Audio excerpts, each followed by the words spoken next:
Aujourd'hui, comme indiqué dans la vignette, on va voir comment on peut faire un support de bouteille. Oui, parce que j'en ai plein à ranger. Et je me suis dit qu'avec ma petite graveuse laser, je pourrais peut-être faire quelque chose. J'ai pensé à l'imprimante 3D, mais j'ai peur que ça soit un peu long, un peu cher. Donc on va voir ce qu'on peut faire avec une graveuse laser pour ranger des bouteilles de vin. Bon, allez, on se retrouve pour le tout début, juste après le générique.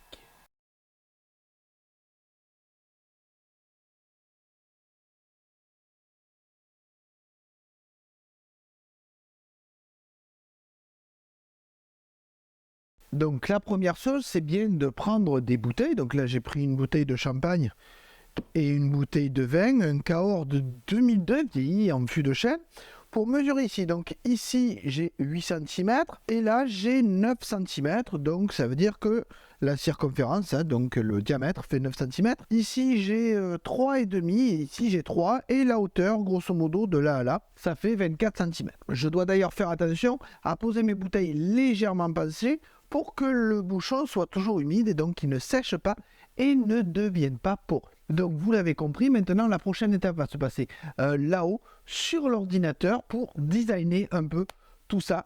Et ensuite, on va le couper sur la découpeuse. Donc première chose, je me rends sur le site box.py, vous voyez, pour imaginer une boîte. Ensuite, à partir de cette boîte, je vais dessiner des formes rondes pour les supprimer dans les panneaux avant et arrière. Donc des gros ronds pour l'arrière des bouteilles et des petits ronds pour l'avant des bouteilles. Vous voyez aussi que je les recule pour que l'avant des bouteilles soit plus bas. Ensuite, je me dis que la plaque qui est dessinée par le logiciel, par le site box.py est un peu grande et donc je vais garder que certains éléments et pas une plaque entière. Ça me fera économiser de la matière. Donc, une fois que c'est fait, j'enlève bien évidemment les trous dans la face avant et arrière qui ne servent à rien, ce qui me permet là aussi d'économiser du temps de découpe. Ensuite, je modifie légèrement la plaque parce que je rappelle que l'avant des bouteilles ne doit pas être au fond de la boîte mais doit être à peu près à 10 cm du bord. Donc je la déplace et je mets les trous là où je veux placer ma boîte. Une fois que cela est fait, mais que tous mes éléments sont dessinés, je vais m'occuper des pieds. Oui, parce qu'en fait, j'ai imaginé un système avec des pieds un peu particuliers, mais ça je vous le montre dans la suite de la vidéo. Une fois que tous mes éléments sont construits, je suis en train de les déplacer sur la plaque pour essayer de le découper avec le moins de matière possible. Je n'ai pas réussi à faire rentrer tout ça dans une plaque, du coup je vais le faire en 2 plaques. Une plaque pour les faces avant et les côtés et une plaque pour les fonds. Alors quitte à avoir des petits fonds, j'en mets 4. Maintenant on va passer sur la graveuse laser. Donc maintenant que les fichiers sont faits, ils ont été mis sur la clé USB et on passe à la découpe de panneaux de MDF, vous voyez, du MDF de 3 mm. Voilà ce que j'utilise comme élément. Bon, je vous montre après la découpe.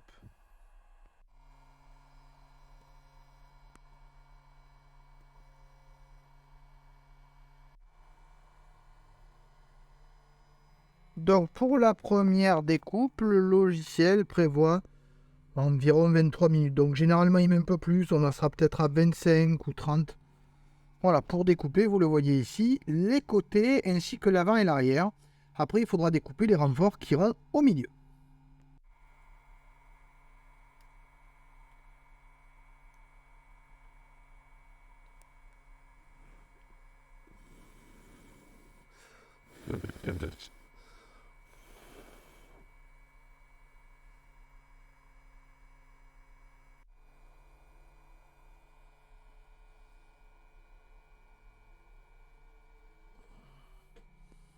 Voilà, donc le temps s'est un peu stabilisé. Vous voyez qu'on est à 26 minutes.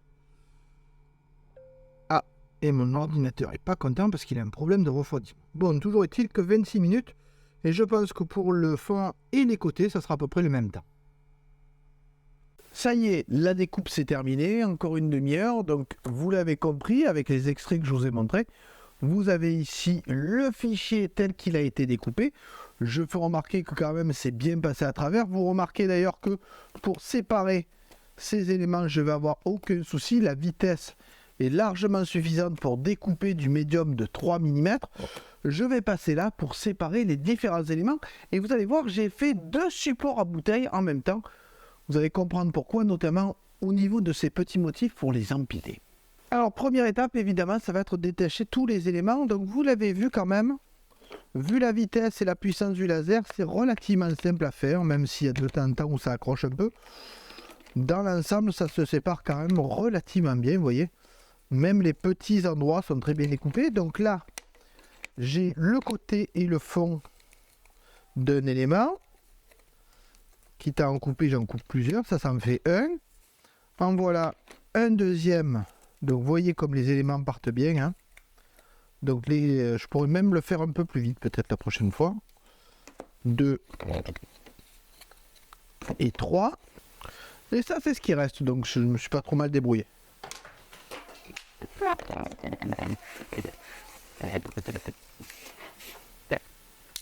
Maintenant pour les côtés, vous voyez, c'est ceci.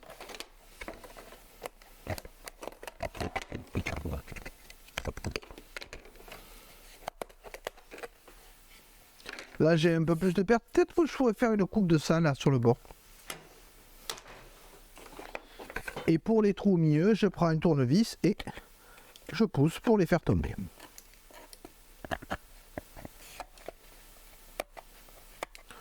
Bon, vous avez compris et on va se retrouver pour l'assemblage maintenant.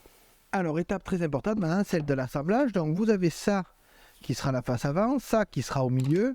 Et il faut imaginer que ça va venir comme ça, ici et ici, avec bien évidemment cette pièce-là au milieu et ces pièces-là sur le bord. Donc, première chose, il faut déjà que je vérifie si c'est bien dans ce sens parce que je me suis aperçu qu'elles ne sont pas exactement symétriques, donc ça va.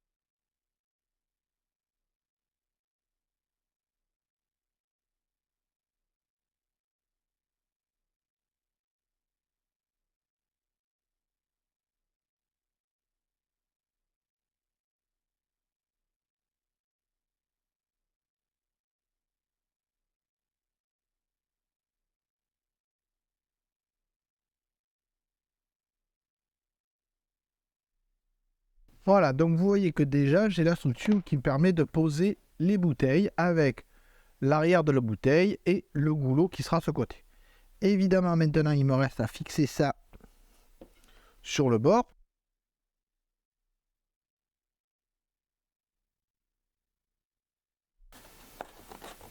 Ah c'est pas vrai, c'est encore pas le bon sens. Je fais exprès hein. Vous voyez il y a un petit décalage là. Je sais pas si on peut le voir. Quand je mets ici, juste là, j'ai un petit décalage qui prouve que mon truc est pas dans le bon sens. Eh ben, c'est pas grave. Faut vraiment que je fasse un truc symétrique.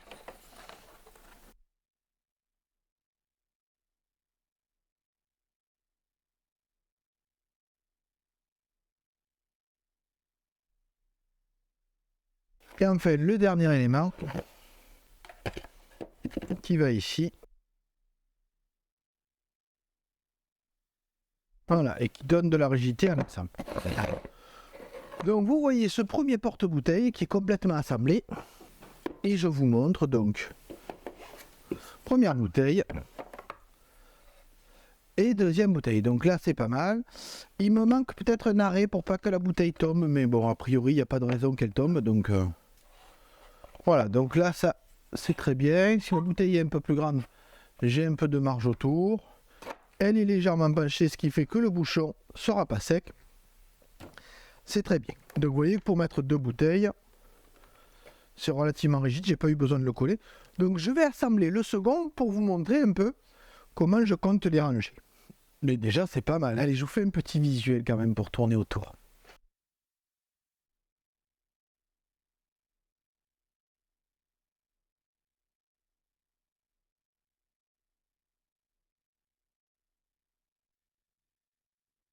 Voilà, ça y est, j'ai terminé de monter le second. D'ailleurs, ça a été un peu plus rapide parce que j'ai compris comment je pouvais trouver quel côté était bon, quel côté était pas bon. Donc là, je vois que j'ai un petit espace et là, j'ai un grand espace. Ça me permet de distinguer les deux. Et surtout, je vais pouvoir vous montrer l'intérêt parce qu'on est d'accord que ranger que 2 bouteilles, c'est pas très intéressant. Mais l'avantage de ce système se situe au niveau de ces pieds ici. C'est-à-dire que si je veux, je peux très simplement empiler. Et vous voyez que ça rentre pile poil dedans. Voilà, ça y est. Vous voyez que j'ai mes éléments. Ils sont à fleurs. Pareil, je vais vous faire une petite vidéo de démonstration. Et là, je peux mettre 2 nouvelles bouteilles dessus sans aucun problème par rapport aux anciennes, puisque les anciennes ne touchent pas. Ah si, celle-là, elle touche un peu. Donc vous voyez, j'ai maintenant mes racks que je peux découper à volonté. Il suffit que j'ai une plaque. Donc grosso modo, une plaque, ça doit revenir à peu près à 1 euro. Donc ça va me coûter 1,25 €, puisque les fonds, j'en découpe 4 par plaque. Donc une plaque d'1 euro divisé par 4, 25 centimes. Donc 1,25 € le support pour 2 bouteilles. Support empilable. Et bien évidemment, après, vu leur forme, je peux les mettre très facilement les uns à côté des autres. J'espère que vous avez apprécié cette petite vidéo. Vous avez vu comment on pouvait passer d'une idée rapidement à un concept et à un prototype qui pouvait être fonctionnel. Malheureusement, ma laser n'est pas assez grande, donc je peux faire que des racks de 2 bouteilles. Bien évidemment, si j'avais eu une possibilité de couper un peu plus que 40 cm, j'aurais pu mettre 3 bouteilles côte à côte et ça aurait encore diminué le coût, bien évidemment, par rapport à la bouteille. En tout cas, les côtes sont bonnes. Là, c'est bien rigide. Je pense qu'il n'y a aucun souci avec ça. Je vais en faire plusieurs, les monter dans ma pièce un peu fraîche pour pouvoir ranger le vin. Et je vais enfin gagner de la place par rapport à ce que j'ai déjà. Si vous avez apprécié cette vidéo, n'hésitez pas à mettre un like, à mettre un commentaire si vous avez des questions. N'hésitez pas non plus à vous abonner si vous voulez ne rien rater des prochaines vidéos qui vont venir. Je ne sais pas quel rythme parce que je rappelle que c'est pas mon métier premier. Et puis, comme vous avez apprécié, je n'en doute pas, je vous dis au revoir et à bientôt.